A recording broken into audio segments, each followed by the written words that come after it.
Hello, I'm Jim Cuno, president of the J. Paul Getty Trust.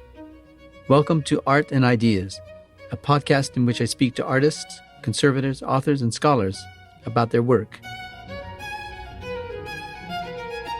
You know, everything is not just red, yellow, and blue and coming from a tube. It can be anything out there in the world. Grab it and use it. In this episode, I speak with artist Ed Ruscha about his long career as a painter and printmaker.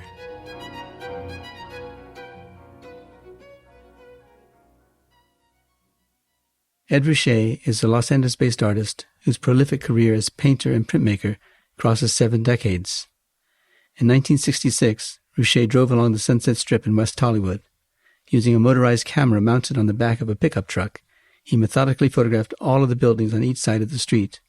He returned to photograph this stretch of road again and again over the next 55 years, resulting in hundreds of thousands of images. This collection is at the Getty Research Institute, which has recently digitized more than 60,000 of the photographs, including the complete production archive of the artist's canonical book, Every Building on the Sunset Strip. This provides a unique record of the gradual evolution of Los Angeles' built environment. I recently sat down with Ed in his studio to talk about his fascination with Los Angeles, and particularly with the Sunset Strip. Well, thank you, Ed, for speaking with me in this podcast episode.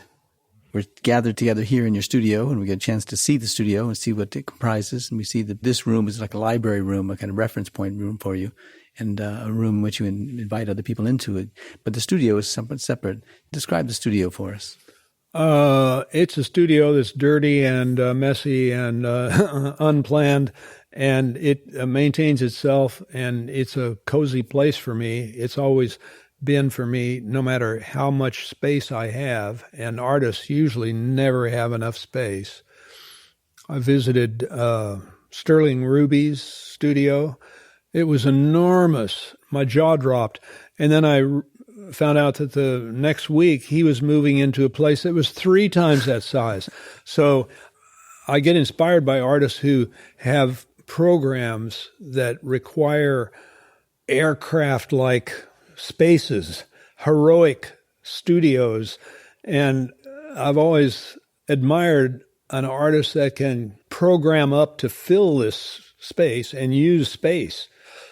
So I take a lot less, but you're sitting in the library here, which is just full of books that I've collected over the years, and it's just a comfortable place to be, but I don't actually make my art here. I do it in the back, and I also work outside. If we were to go into the studio now, would we see pictures unfinished, or would you turn them to the wall? You'll probably see some works that are finished, some that are unfinished, and in various stages of development and rejection and acceptance and all of that. Denial. And denial. So when do you begin your daily work? How early in the morning do you start? Well, I guess it starts early in the morning. I do what I look at it like I take my lunch pail to work. I come to the studio and it's really my world, and I'm happy for it. Don't always accomplish something every day. Sometimes days go by that nothing gets done, but at least I'm churning and I'm thinking, and so it moves on like that. How have you worked during COVID? You know, it didn't have a great effect on me, except it was almost like a blessing in disguise, in that it was almost came like a tap on the shoulder that settled me back, and I knew that there were things out in the city that I'd have to curtail on, and that was just fine with me.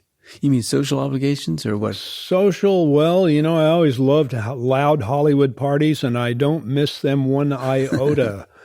The incredible quietude that followed the whole thing was what I really appreciated. Yeah. And it just seemed like the gears and the wheels were moving a lot slower. The world was moving slower, and that was fine with me. I could step back and observe.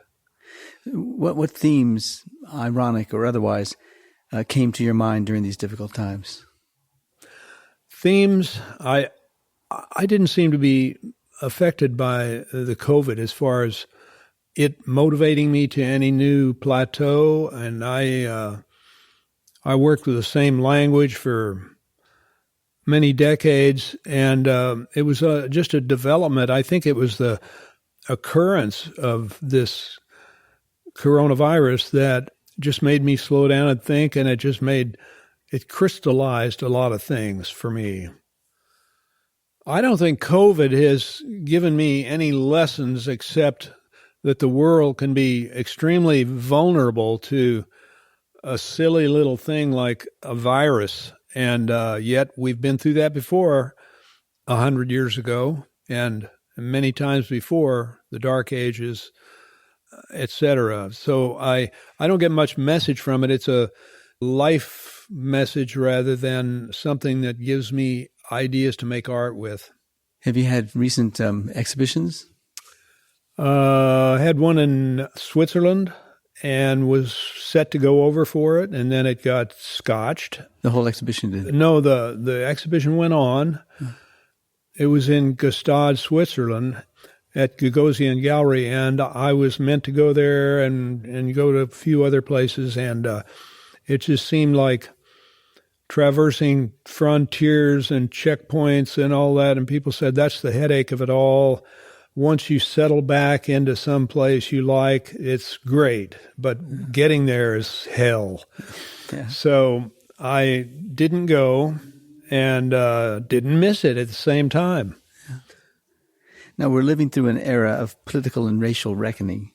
How has that affected your work?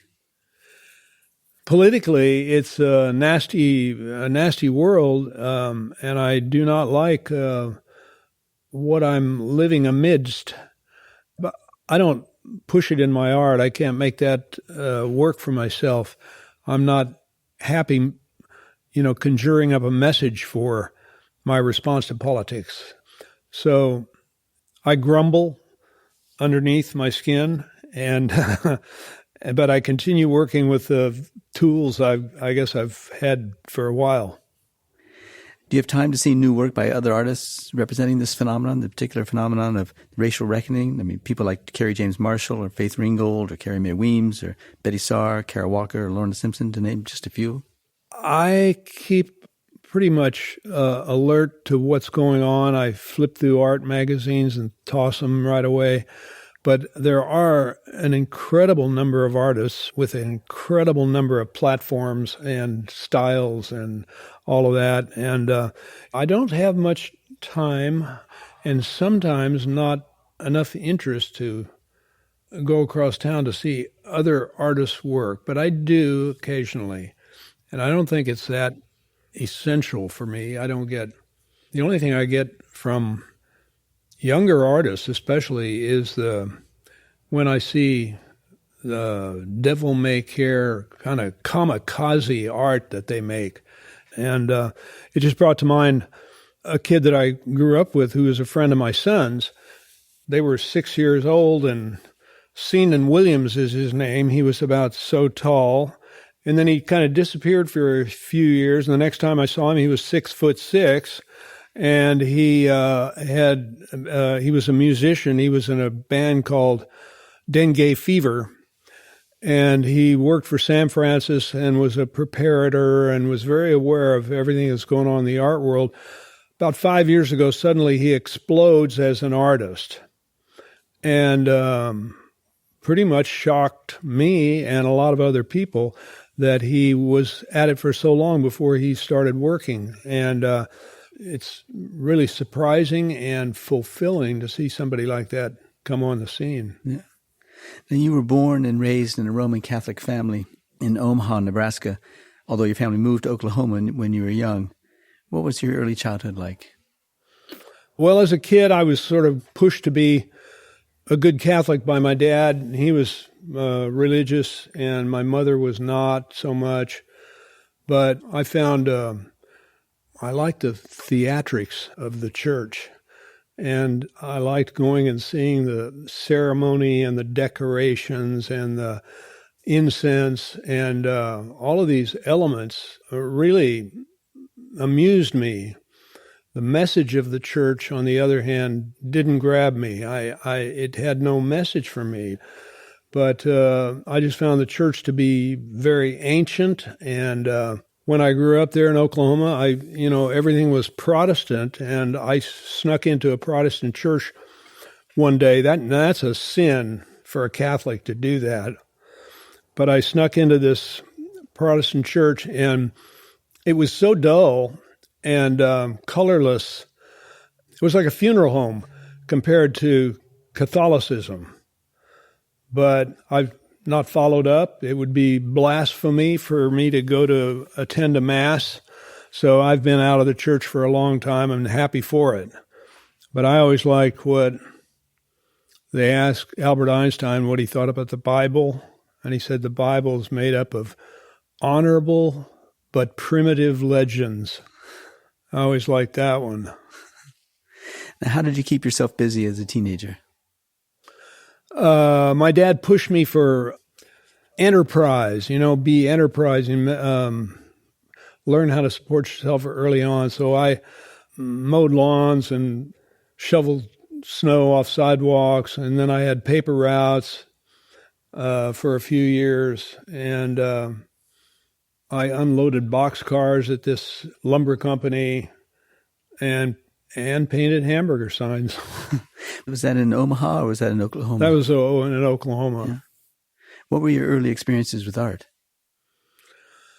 It was a slow entry. I had a job once where they said, go to the library and write down the addresses and phone numbers of every lumber company in the state of Oklahoma. And so that was really good. I mean, I like doing that kind of work. And so I would sit there with all these paper phone books in the library and come up with all these long lists. And it was a little tedious. So I had, wandering eye in the library, and I've always loved libraries. So, and then I got into the art section, and that was my exposure to art, was through reproductions in books. Now, when did you meet the musician Mason Williams, and how important was he in your view as an artist?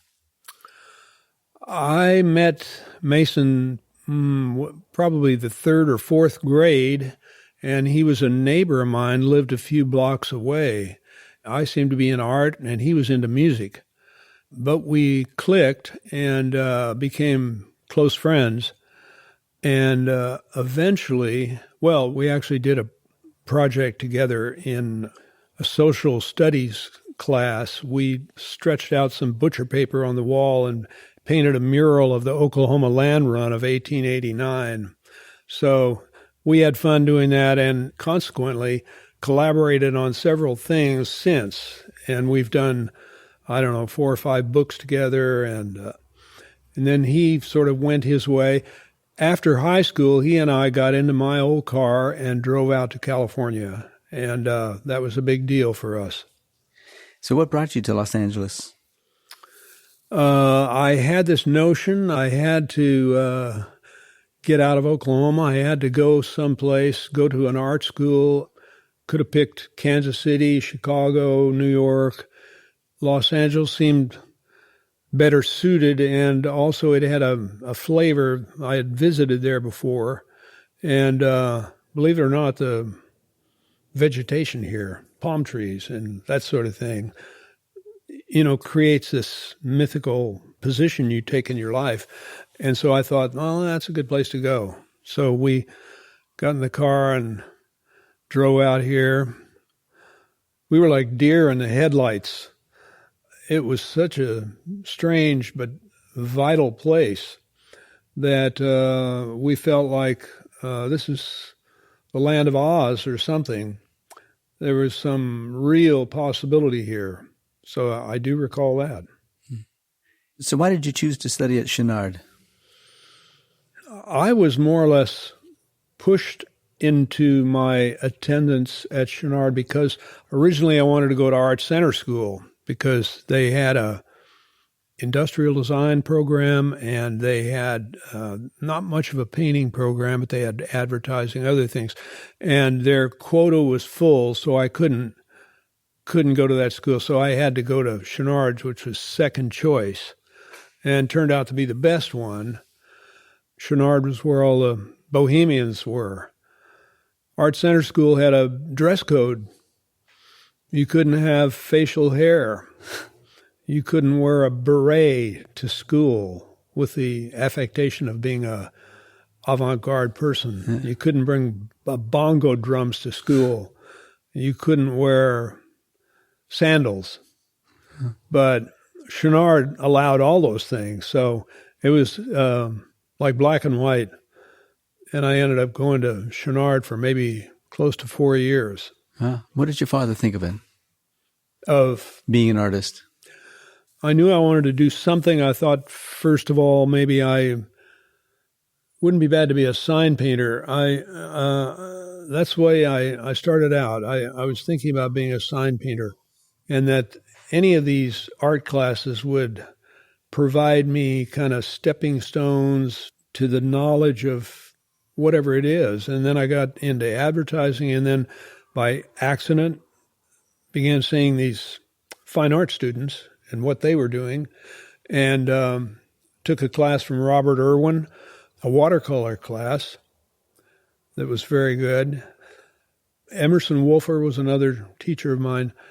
It was just a good atmosphere, and there was no promise of anything, like the art schools today promise you a future, promise you success.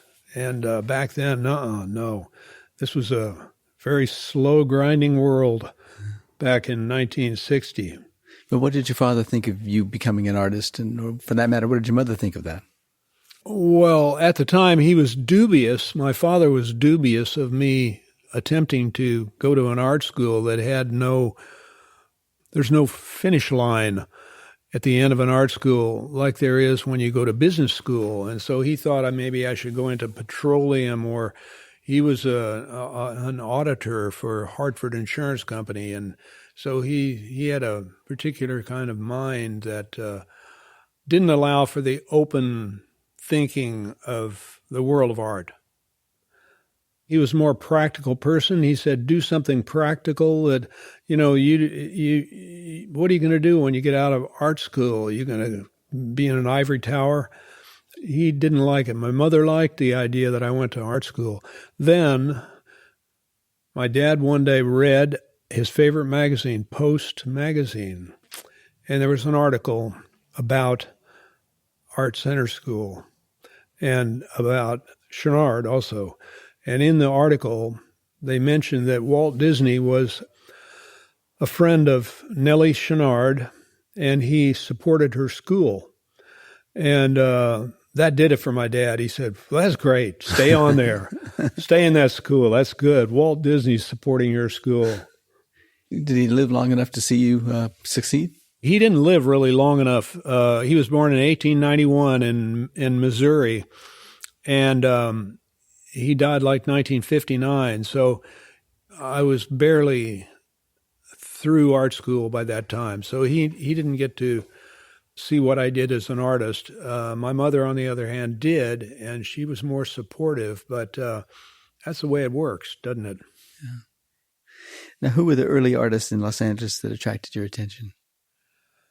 I started going to art shows and art openings and things, and I saw the work of John Altoon and Robert Irwin and Emerson Wolfer, Billy Al Bankston, Ed Moses, Ken Price. He was a sculptor at that time, and I thought he had some great take on life. And all of these artists had their own particular. Ed Keenholz was another who was, a wild hair in the scene. And all these artists kind of were friends with each other, and I liked that. That was a vitality that scenes don't necessarily always have. And they would bounce off one another in such a way that you could say, well, these artists are they're not of the same stripe. They're all different, but they seem to get along together. And they have a singular message, which is I don't know what, but But that became the art scene, and Monday night openings on La Cienega Boulevard, there were like 3 galleries at that time in the early 60s. And then everybody would gravitate to Barney's Beanery and drink beer and carry on like that. I always thought about L.A. as being the Australia of the art world, in that there was just not much going on. Everything seemed to be happening in New York and London and elsewhere. And I liked L.A. because I felt like it was almost like the central casting of cities in a weird way. And it didn't have much history. I mean, the only thing that had history was the movie business. But there was not much about the art world, not many painters that came out of history that you could point to. And so it was dry from that standpoint. Then I met Walter Hopps, luckily, because he had an immense talent for taking it all in and kind of churning it and transposing it into good ideas. And he was quite a thinker. And I met him through Joe Good, who I also came out of Oklahoma with. Joe had a studio at Walter's house out in Pasadena. And Walter was almost like a Mr. Peepers kind of person, intellectual. But he had great stamina and great enthusiasm for all kinds of art, and not just the art that is considered famous or good or, past muster or anything like that. He would have heroes that were lost in the brush of America, but he knew about all these people. So he had a tale to spin, and he really did it. Walter Hopps, who was the curator of the Ferris Gallery together with others, but certainly he was important at the Ferris Gallery, and then after that at the Pasadena Art Museum. Yeah, Walter was a kind of person that never once attempted to make a work of art. And a lot of these people that are curators at one point wanted to make art themselves, and then they saw that this other place was a better place for them. And so Walter was never that way. He wanted to discover talent, if you look at it that way, and then bring the talent together, put it in some place so you can have an exhibit. So he was like a matchmaker and a presenter of these ideas, and he would do it in his own inimitable style and fashion, and he was great. Was it through Walter that you got introduced to the East Coast artists? Well, he was part of the Ferris Gallery at one point, and eventually I ended up having a show at Ferris Gallery. That was sort of a dream of mine to begin with, and I didn't mind being an outsider either. And then Walter kind of split off. Irving Blum ran the gallery, and it had a very unique kind of thing to offer to the scene. What was that? They brought in artists from all over the world, and they would have these very tidy shows of paintings and sculpture and all of this that were not really seen by other commercial galleries. It was a different mix, a different atmosphere altogether, and it made for something really good. And then Walter went to Pasadena Art Museum, where he sort of ran things on his own terms. I mean, he would show up when he chose to show up, not when a meeting started at 10 o'clock.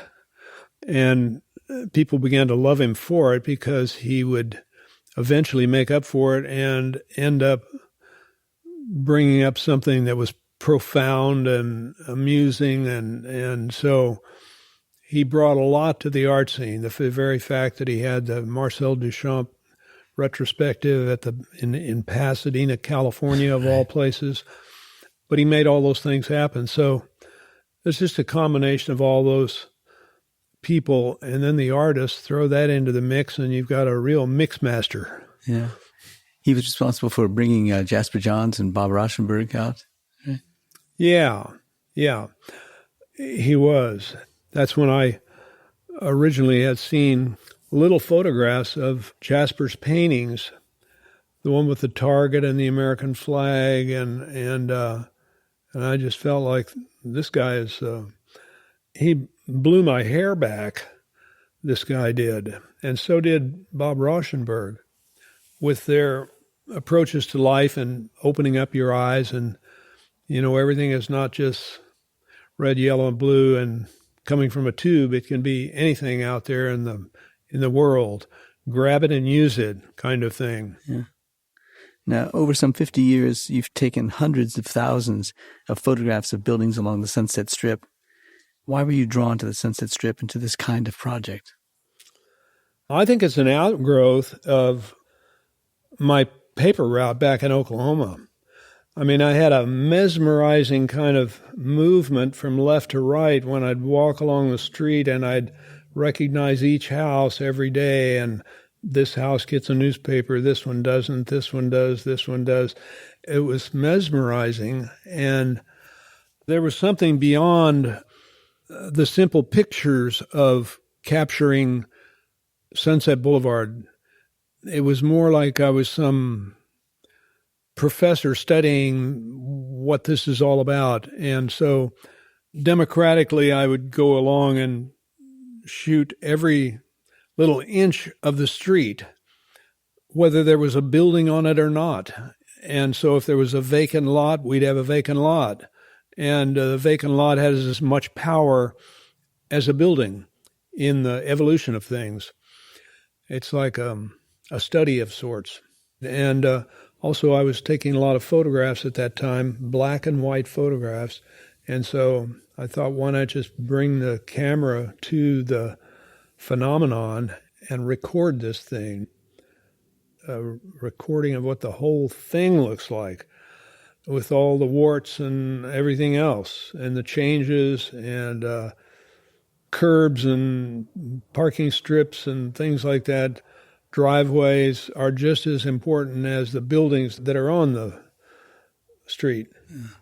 Sunset Strip is only a very small part of the full 25, 26 miles of Sunset Boulevard. And so the capturing of the entire 26 miles times 2, north and south, would make up this kind of study or program of the way things were at a particular time. But is there something particular about the Sunset Strip or the Sunset Boulevard that would be different than some other street in Los Angeles? I mean, why the Strip? I always liked the word sunset, and in my traipsing around and trying to find a place to live and everything, Sunset seemed to be the backbone of the city. And so I got to know it by driving up and down the streets, and I could see that there was a particular, I don't want to call it majesty, because there's so much, I mean, there was a lot of squalor, and then there was a lot of elitist residences and everything. I mean, Sunset Boulevard has it all 26 miles of it. And during the 60s, I guess, people were focusing on the Sunset Strip and the young kids' entertainment, Vietnam War. It had all these percussive kind of things going on that identified Sunset Strip as being hot in the world. And so, I don't know, I just concentrated on that, and I'm watching it change. And it went beyond that, too, because I've photographed some 40 to 50 different streets in central Los Angeles. I haven't really gone in the valley too much. I haven't gone south of Slauson. I stay mostly in central L.A., from downtown to the beach, and all of those streets. I've driven them so many times that it's in my blood flow. I also like the passage of time that a study like this can be, because there's quite a difference between what buildings look like in 1966 and what they look like today. And so it's a work in progress. I just keep doing it. It's like the archaeology of a street or of streets. So how did you do it, and when did you do it? Like when the city slept? It seemed like Sunday morning would be a good time to do anything because there was less people on the street and no cars to speak of and no interference. Cars always presented an interference between the camera and the storefront plane of the boulevard. If I could have waved my hand and had some magic thing happen, I would eliminate all the cars. And yet I take that also, the cars, as being a sort of a blood flow over the street. So why not capture all those things? And so it became just part of it. And take a truck, mount a camera in the back, and have an automatic Nikon camera that would take 350 photos at a swing on a single piece of film, and that doing that, simplifying it, and making the task much easier than if I were to walk the whole thing. Yeah, that's for sure. Now, I remember when we first started talking about this project and the Getty getting involved in digitizing the project, that there was a recognition that many reels of film had not ever been even processed. So what did you expect from the project if it wasn't going to be processed from the very beginning? What did I expect? Yeah. Well, the idea that an institution like the Getty would be interested in this is fulfilling, to say the least. And since I was basically sitting on this property, sitting on these reels of film that were not really going to go anywhere, but I was happy to have them, and that eventually something could materialize from this decades hence. And someone would have some thoughts about how these images could be compared to one another, and that a real story, a fundamental story, could be slowly built. Did you think of it as an archive project or an art project, or what kind of project? Well, it's like an art project, yes, and it's kind of an Egyptian project in a way. It's extensive, and it's like lifting lots of bricks and stones and gathering it all together and recording it and having this all materialize in any way it would is very fulfilling. And like I say, it is a work in progress, so it continues on. You're in for the long haul. In for the long haul, yeah. Now, what's next for you in your studio? I don't know. What projects do you have working? I wonder what's going to happen, and the big fat question mark out there is actually welcome in my life, because I don't know what's gonna go on, and so I think I just want to open up some consolidated story, universal fundamental story behind the whole thing. Well, thanks so much for your time on this podcast, Ed. It's always a pleasure being with you and talking with you about your work, so thank you. Thank you, Jim.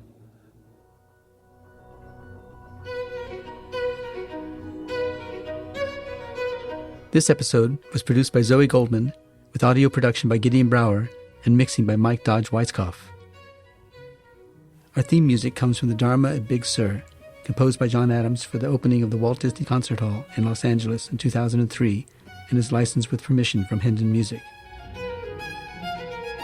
Look for new episodes of Art and Ideas every other Wednesday. Subscribe on Apple Podcasts, Spotify, and other podcast platforms.